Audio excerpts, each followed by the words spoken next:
నమస్తే. Welcome to Suman TV. నేను మీ Suman TV Usha. లగ్నాలు చాలా మంది వీటి గురించి మాట్లాడుతూ ఉంటుంటారు. మన జాతకరీత్యా గనక మనం చూసుకుంటే లగ్నాలు చాలా ప్రాధాన్యత పాత్ర పోషిస్తాయని చెప్తూ ఉంటుంటారు. ఒక్కొక్క రాశి వారికి ఒక్కొక్క లగ్నం ఉంటూ ఉంటుంది. దాన్ని బట్టి మన జాతకం బేస్ అయి ఉంటుందని చెప్తుంటారు. సో ముందుగా మనం గనక 12 లగ్నాల గురించి మాట్లాడే ముందు మొదటిగా మేష లగ్నం వారికి ఏ విధంగా ఉండబోతుంది, వాళ్ళ విధి విధానాలు ఏంటో మనతో పాటు ఉమా దేవరకొండ గారు ఉన్నారు. ఆయన అడిగి తెలుసుకుందాం. నమస్తే ఉమా గారు. నమస్తే అమ్మా. మేష లగ్నం వారి గనక మనం చూసుకుంటే అసలు ఓవరాల్ వీళ్ళు ఏ విధంగా ఉంటారు అండ్ దాంతోపాటు వీళ్ళు ఏ విషయాలలో పర్టికులర్గా జాగ్రత్తలు వహించాలి అంటారు, వీళ్ళు ఇది అని చెప్పడానికి ఏంటి అంటారు అసలు? నక్షత్రం వేరు, రాశి వేరు, లగ్నం వేరండి. ఎందుకంటే వాళ్ళకి ఆ డిఫరెన్స్ చాలా మందికి తెలియదు.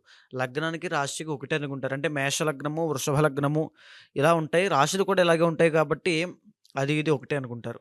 సో, లగ్నం అనేటువంటిది మీరు పుట్టినటువంటి సమయం ఆధారంగా, సూర్య ప్రమాణం ఆధారంగా నిర్ణయించబడుతుంది. సో, లగ్నం అనేటువంటిది జాతకంలో చాలా ఇంపార్టెంట్ అండి. ఉమ్, లగ్నం గనక మారింది అంటే జాతకంలో చాలా మారిపోతాయి. ఎందుకంటే ఉదాహరణకి మేష లగ్నం ఇప్పుడు మనం మాట్లాడుకుంటున్నామండి. సో, మేష లగ్నం గనక మనం తీసుకుంటే మేష లగ్న జాతకులు ఒకలా ఉంటారు. వృషభ లగ్న జాతకులు ఒకలా ఉంటారు. సో, మనం ఒక్కొక్క పర్సనాలిటీ చూసి వీళ్ళు ఏ లగ్నమో చూసి అంచనా వేయొచ్చు. ఒక జాతకం మన దగ్గర తీసుకొచ్చారనుకోండి, ఆ లగ్నం బట్టి వాడు చూడ్డానికి ఎలా ఉంటారు? వాళ్ళ హైట్ ఎంతుంటుంది? వెయిట్ ఎంతుంటుంది? ఏ కలర్‌లో ఉంటారు? లేకపోతే ఆహ్, వాళ్ళ యొక్క ఆరోగ్య పరిస్థితి ఎలా ఉంటుంది? వాళ్ళు ఫిజికల్‌గా ఎనర్జిటిక్‌గా ఉంటారా? చాలా లేజీ పీపుల్ అయ్యి ఉంటారా?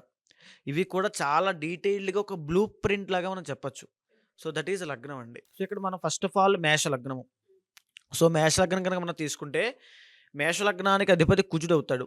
సో, యూజువల్‌గా మేష లగ్న జాతకులు సన్నగా ఉంటారు. అంటే రెవెట్ లాంటి శరీరం అంటారు కదండీ! సో, అలాంటి శరీరంతో, ఎర్రని ఛాయతో, అదేవిధంగా అంత హైట్ కూడా ఏముండరు. ఎందుకంటే కుజుడు అంత హైట్ టాల్ పర్సనాలిటీ కాదు. సో, తక్కువ హైట్‌తో అదేవిధంగా చాలా టెంపర్ ఎక్కువుంటుందండి. చాలా సాహసమైనటువంటి పనులు చేసే విధంగా, చాలా కోపం ఎక్కువుంటుంది. ఏ పని రిస్క్ తీసుకోవడం వీళ్ళకి చాలా ఇష్టం. టక్కన రిస్క్ తీసేసుకుంటారు. సో, మేషలగ్న జాతకులు. సో, మేషలగ్న జాతకులే చాలా గొడవల్లో, తగాదాల్లో చాలా యాక్టివ్‌గా ఉంటారండి. సో, వాళ్ళకది ఇష్టం. గొడవ పడ్డము. కొంతమందుంటారు రౌడీ మెంటాలిటీ ఉంటుంది. సో, ఆ దూకుడు స్వభావం ఉంటుంది కదా! మేషలగ్న జాతకులకుంటుంది ఖచ్చితంగా. సో, చాలామంది మేషలగ్న జాతకులు ఆర్మీలో, పోలీస్ మెన్‌లో, లేకపోతే ఫైర్ డిపార్ట్‌మెంట్‌లో వీళ్ళన్నిట్లోనూ వీళ్ళు ఖచ్చితంగా ముందుంటారు. ఎందుకంటే వీళ్ళకి సాహసాలు చేయడం చాలా ఇష్టం. ఉమ్, అడ్వెంచర్స్ చాలా ఇష్టం మేషలగ్న జాతకులకి. సో, ఇక మేషలగ్న జాతకులు మంచి టాకటివ్స్. వాళ్ళు మాట్లాడే విధానం చూస్తే చాలా ఆకట్టుకునే విధంగా ఉంటుంది. సో, ఎవరైనా వాళ్ళ దగ్గరికి వెళ్లి బైండ్ ఓవర్ అవ్వాలి తప్ప, వాళ్ళు ఎవరి దగ్గరికి వెళ్లి బైండ్ ఓవర్ అవ్వరు. అదే విధంగా ఇంకా చూసుకుంటే మేషలగ్న జాతకులకి కలిసొచ్చేటువంటి అంశము చతుర్థ, పంచమాధిపతి కాబట్టి చంద్రుడు, రవి అవుతారు కాబట్టి ఖచ్చితంగా మేషలగ్న జాతకులు గవర్నమెంట్ ఫీల్డ్‌లో కనుక వెళ్తే అద్భుతంగా ఉంటుంది. ఓవర్ ద 30 ఇయర్స్ ఆఫ్ టైమ్‌లో పెద్ద సెటిల్‌మెంట్ ఏమి ఉండదండి ఉమ్, మేషలగ్న జాతకులకి. సో, ఆడుతూ పాడుతూ తిరగడము. చాలామంది చూస్తే చదివింది ఇంటర్ అయినా పెద్ద పెద్ద వాటికి వాళ్ళు పెట్టుకుంటారు. గోల్స్ పెట్టుకుంటారు. నేను ఐఏఎస్ అయిపోతాను, ఐపీఎస్ అయిపోతాను అంటారు. డిగ్రీ వాళ్ళకి 60% ఉంటది ఇంతకి. ఓకే. సో, అంటే డిగ్రీ కూడా సరిగ్గా అంత పర్సెంటేజ్ రాదు. కానీ వాళ్ళ గోల్స్ మాత్రం ఐఏఎస్, ఐపీఎస్ పెద్దదయిపోవాలి. ఏదో ఒకటి చేసేయాలి. ఇలాంటి కసి ఇది ఉంటుంది. సో, ఇదంతా మేషలగ్న జాతకుల యొక్క ప్రభావం అండి ఇదంతా. అదే విధంగా చాలా దైవభక్తి. విపరీతమైన దైవభక్తులు. దైవానికి ఎక్కువ ఆరాధన చేయడం, ఆధ్యాత్మికతకి ఎక్కువ విలువివ్వడం చేస్తుంటారు. ఫర్ సపోజ్ పెళ్లయిందనుకోండి, పెళ్ళామే సంపాదించాలి, పెళ్ళామే పని చేయాలి, తనే తీసుకొస్తది, కట్నం తీసుకురావాలి, లేకపోతే చంపేస్తా. ఈ రకమైనటువంటి స్వభావం, దూకుడు స్వభావం. సో, ఆ పొగరు అవి, ఆ రాజసం అంటే రాజసం కూడా కాదు. అదో రకమైన టెంపర్ ఎక్కువుంటుంది. సో, మేషలగ్న జాతకులకి యూజువల్‌గా ఎక్కువగా ఎప్పుడైతే కుజుడు ఉండేటువంటి ప్లేస్‌మెంట్ బట్టి సో, అప్ అండ్ డౌన్స్ అవ్వచ్చు. అంటే వాళ్ళ యొక్క స్థితిగతులు మారొచ్చు కాస్త.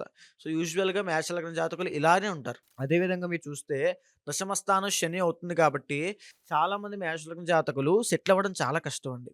సో, ఇప్పుడు నేను చెప్పాను 30 ఇయర్స్ ఆఫ్ టైమ్‌లో సెటిల్ అవ్వడం చాలా కష్టం. కెరియర్‌లో కూడా చాలా అప్స్ అండ్ డౌన్స్ వస్తుంటాయి. ముందుకు వెళ్ళలేరు. ఎందుకంటే వాళ్ళకి ఆ ప్రాపర్ గైడెన్స్ ఉండదు. అది చేసేస్తా, ఇది చేసేస్తా, కాసేపు హోటల్ మేనేజ్‌మెంట్ అంటారు, కాసేపు బిజినెస్ చేస్తానంటారు, కాసేపేమో ఐపీఎస్ అయిపోతానంటారు. సో, ఈ దీంట్లోనే స్థిరత్వం అనేది ఏమి ఉండదు, ఉండదు. ఉండదు. స్థిరత్వం ఉండదు. ఫాస్ట్‌గా ఎళ్ళిపోవడం, అక్కడేదో పెంట పెట్టుకొని వచ్చేయడం, మళ్ళీ ఇక్కడికెళ్ళిపోవడం, ఏదో చేసుకొని వచ్చేయడం. సో, ఈ రకమైన ఆలోచన విధానం ఎక్కువుంటుంది. సో, వీళ్ళేంటంటే వీళ్ళతో జాగ్రత్తగా ఉండాలి. వీళ్ళ కోపం చాలా ప్రమాదకరమండి. ఆవేశపూరితమైంది. సో, చాలా జాగ్రత్తగా ఉండాలి. అదేవిధంగా పంచమ స్థానం వీళ్ళకి రవి సింహం అవుతుంది కాబట్టి, ఈ మేషలగ్న జాతకులు యూజువల్‌గా కనుక వీళ్ళకి అబ్బాయి పుడితే, అబ్బాయి వీళ్ళకంటే మంచి పేరు సంపాదిస్తాడండి. అబ్బాయి పుట్టిన తర్వాత వాళ్ళ అబ్బాయే తండ్రిని పోషిస్తాడు తప్ప, అప్పటికి మనిషి సెటిల్ అవుతాడని చెప్పి గ్యారంటీ లేదు. ఓకే. మేషలగ్నం జాతకులు. సో, అదే విధంగా సెకండ్ హౌస్ శుక్రుడవుతాడు కాబట్టి చిన్నప్పటి నుంచి లౌక్యంగా తిరగడము, అంటే ఎక్స్‌ట్రా కరిక్యులర్ యాక్టివిటీస్‌లో ఎక్కువగా పాలుపంచుకోవడము, ఇవే ఉంటాయి. డాన్సులు లేకపోతే సాంగ్స్ అని. అంటే వీళ్ళకా ఎంజాయ్‌మెంట్ కానీ, సరదా సరదా వాతావరణంలో పనిచేయడం చాలా ఇష్టం. సో, ఆల్ ఆఫ్ సడెన్ కూర్చోబెట్టేసి వాళ్ళని నీకిది నేర్పిస్తా, నీకు నెలకు రూ. 1,00,000 ఇస్తా, కాదు 10,00,000 ఇస్తా, ఇదే చెయ్యి అంటే వాళ్ళు చేయలేరు. చెయ్యరు. నాకొద్దని ఎళ్ళిపోతారు. సో, వాళ్ళకి 20,000, 30,000 వచ్చినా వాళ్ళ చుట్టూ నలుగురుండాలి. వీళ్ళు చెంచాలయ్యుండాలి. అలా ఉంటే వీళ్ళకి చాలా బావుంటుంది. సో, ఈ యొక్క అందులోనూ అందరూ ఇలా ఉంటారంటే కాదండి. యూజువల్‌గా చెప్తున్నా.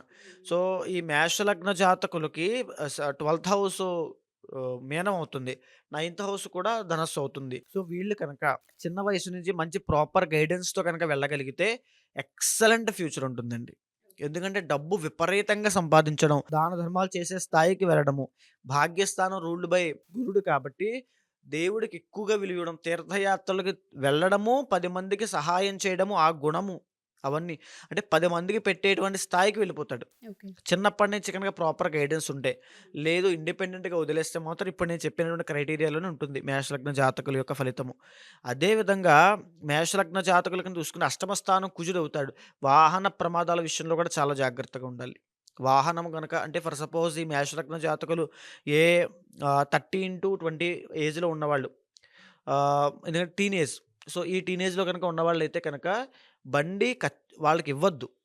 నేను చెప్పే సలహా ఏంటంటే, అష్టమ స్థానంలో కుజుడుండడం వల్ల వాహన ప్రమాదాలవుతాయి. ఒక అవయవానికి ఎఫెక్ట్ చేయొచ్చు. కుజుడంటే ఒక అవయవము. సో, అవయవానికి ఎఫెక్ట్ చేయొచ్చు. అంటే కాలో, చెయ్యో ఇబ్బందవ్వచ్చు. సో, మేషలగ్న జాతకులు వాహన ప్రమాదాల విషయంలో చాలా జాగ్రత్తగా ఉండాలి. అదే విధంగా లాభము శని అవుతాడు కాబట్టి, సో, వీళ్ళు జాగ్రత్తగా ఉండాల్సిందేంటనంటే వ్యసనాలండి. వ్యసనాల పరంగా కూడా చాలా జాగ్రత్తగా ఉండాలి. కానీ పాజిటివ్ సైడ్‌కొస్తే ఒక బెస్ట్ సర్వీస్ చేసినటువంటి గొప్ప గొప్ప పోలీస్ అధికారులు, బెస్ట్ సర్వీస్ చేసినటువంటి ఐపీఎస్ అధికారులు, బెస్ట్ టాలెంట్, స్కిల్ ఉన్నటువంటి, సాహసమైనటువంటి గుణం ఉన్నవాళ్ళు అందరూ కూడా ఈ మేష లగ్న జాతకుల్లోనే ఉంటారు. ఓకే. సో, 2 ఉంటాయి. వాళ్ళు వాళ్ళ ఇండివిడ్యువల్ జాతకంలో కుజుడు ఎక్కడున్నాడు, లేకపోతే వీళ్ళకి యోగము ఎవరి ద్వారా పడుతుందంటే రవి ద్వారా పడుతుంది. సో, రవి ఎక్కడున్నాడు? అదేవిధంగా చంద్రుడి ద్వారా పడుతుంది. చతుర్థాధిపతి కాబట్టి. చంద్రుడు ఎక్కడున్నాడు? సో, వీళ్ళు కనుక జాతకంలో చంద్ర మహాదశ కానీ, రవి యొక్క మహాదశ కానీ నడుస్తోందనుకోండి, ఆ టైమే వీళ్ళకి టర్నింగ్ పాయింట్ అని చెప్పాలి. ఓకే. సో, చంద్ర మహాదశ, రవి మహాదశ లేదా ఏ మహాదశ నడుస్తున్నా రవి, చంద్ర అంతర్దశ నడుస్తోందనుకోండి ఎక్సలెంట్‌గా ఉంటుంది. ఆ టైంలో వీళ్ళు సెట్ అవ్వకపోతే రవి, చంద్ర అంతర్దశలో మేషలగ్న జాతకులు సెట్ అవ్వకపోతే ఇంక సెట్ అవ్వడం చాలా కష్టం. అది గోల్డెన్ ఛాన్స్‌నిస్తుంది వీళ్ళకి టర్నింగ్ పాయింట్ ఇవ్వడానికి. మారతావా లేదా? సెట్ అవుతావా లేదా? మంచి ఇల్లు, మంచి ఫ్యామిలీ నుంచి సపోర్ట్ రావడం, వాళ్ళు మంచి సలహాలివ్వడం ఇవి అవి అన్నీ. వీళ్ళు వినేటువంటి మనస్తత్వం కాదు. సో, రవి, చంద్రుడు మేషలగ్న జాతకాలకి యోగ కారకులు.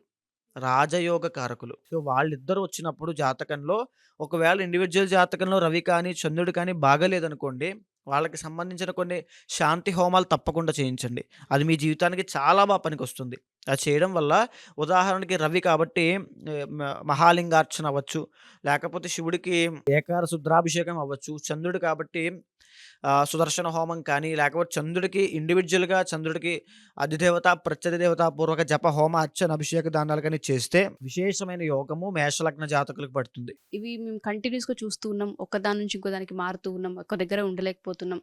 మ్యారిటల్ లైఫ్‌లో కూడా డిస్టర్బెన్సెస్ కనిపిస్తూ ఉంటుంటాయి. 1, 2 అన్న ఛాన్స్‌లు కూడా వాళ్ళు చూస్తుంటుంటారు. జాతకరీత్యా మీరన్నట్లుగానే మాది లగ్నం ఏంటో తెలీదు. వీడియో చూసిన తర్వాత ఒకసారి మేము జాతకరీత్యా తెలుసుకోవాలి అనుకుంటున్నాం. శాంతి పరిహారాలు చేయించుకోవాలనుకునే వారికి ఏ విధంగా అంటారు? మీ లగ్నం అనేటువంటిది మీ ఇండివిడ్యువల్ టైం ద్వారా డిసైడ్ అవుతుందండి. డేట్ ఆఫ్ బర్త్ ద్వారా. సో, ఖచ్చితంగా మీరు కనుక అప్రోచ్ అయితే జాతకం చూసి ఏ దోషం ఉందో కూలంకషంగా చూసి చర్చించిన తర్వాత నిర్దిష్టమైన పరిహారం చెప్తాను. అది ఆచరించండి. అది ఆచరించిన తర్వాత మీకు జాతకంలో తిరుగుండదు జీవితంలో. ఎందుకంటే రవి, చంద్రులు మీకు యోగకారకులు కాబట్టి ఎక్సలెంట్ ఫ్యూచర్ ఉంటుంది. గవర్నమెంట్ సంబంధించి సొమ్ము తినే యోగం ఉంటుంది. సో, అది ఎలా ఏంటి అనేటువంటిది మీ జాతకం చూసిన తర్వాత ఏ యోగం నడుస్తోంది, ఏ దోషం ఉందో చూసి చెప్తాను. దాన్ని బట్టి మీరు ఫాలో అవ్వండి. మాకు జాతకరీత్యా ఒక లగ్నం ఏంటో తెలీదు అనుకునే వాళ్ళు ఎవరైనా సరే డెఫినెట్‌గా ఉమాదేవరకొండ గారిని అప్రోచ్ అవ్వచ్చు. జాతకరీత్యా మనది ఏ రాశి, ఏ నక్షత్రం, ఎన్నవ పాదం, ఏ విధంగా ఉండబోతుంది, మన లగ్నం ఏంటి, ఒకవేళ మన మన జాతకంలో ఏదైనా చిన్న చిన్న డిస్టర్బెన్సెస్ కనిపించినా శాంతి పరిహారం ఏ విధంగా చేసుకోవచ్చు అన్న వాటిపైన మీకు వివరణ ఇచ్చే అవకాశం కూడా ఉంటుంది. పిల్లల జాతకాలు చూపించుకోవాలి అనుకున్నా, లేదా మీరే పర్సనల్‌గా వ్యాపారానికి సంబంధించి, మ్యారిటల్‌కి సంబంధించి, హెల్త్ ఇష్యూస్‌కి సంబంధించి జాతకరీత్యా ఏ విధంగా ఉందో తెలుసుకోవాలి అనుకున్నా కింద స్క్రోల్ అవుతున్న కాంటాక్ట్ నెంబర్‌ని కాంటాక్ట్ చేయొచ్చు. థ్యాంక్ యూ ఉమా గారు. థ్యాంక్ యూ సో నమస్తే మచ్. అమ్మా.